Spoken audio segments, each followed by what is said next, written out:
Here we go again, watching me shave my son's hands. He asked at the end if we could start doing his hands more frequently. And I have been waiting for this day. I was very excited for him to want to be taking better care of them, to lotion them on his own, to maybe start using the tools more on his own. But ultimately, he's still rather young. He's 6, almost 7, and he's rather intimidated by these sharp tools and how much he could hurt himself if he screwed up. And so he prefers to let me do it. First, let me explain to everyone new here. Skin condition that's actually a genetic mutation. This is epidermolytic palmoplantar keratoderma. It's not a callus on top of our normal skin. It's not autoimmune. It's not inflamed. Has nothing to do with gut health or liver health or any of that.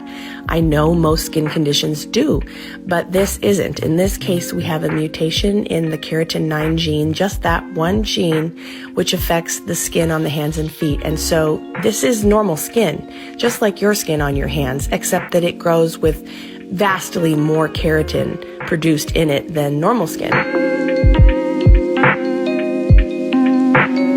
And so we have to come in and thin it out. You can use lotions with urea. You can use acids to dry it out before soaking it and scraping it off. But ultimately, you do have to take it off in whatever way is most comfortable so that you can have function and sensation in your hands. Because as the callus grows thicker, you really lose all sense of texture and temperature. And as it gets even thicker, you begin to not really make a fist or use your hands very nimbly. And so it's really best to take it off. And yes, we have it on both our hands and our feet. But with him asking me to shave them more frequently comes a new challenge, which is trying to do this delicate work on thinner skin. And I did my very best here to do the best work I could do to not hurt him, to not go too deep. And on the whole, he was very comfortable with it. But there were 2 spots that were a bit irritated by how low I went. One on the side of his thumb, which you'll see in a little bit is rather pink.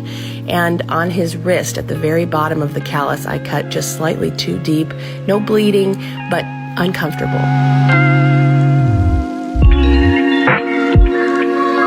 And so now we're faced with the question of, should we continue this removal method, which is more dramatic and works better on thicker callus, or should we pivot and do something else for a while?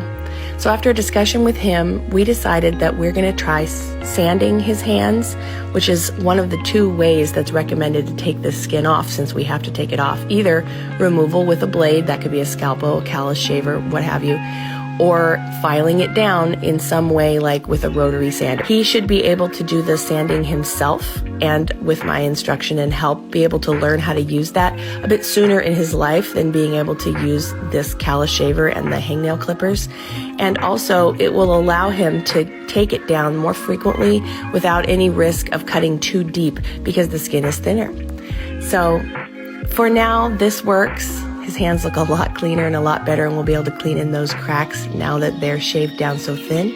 And in the future, I think we're going to try something else.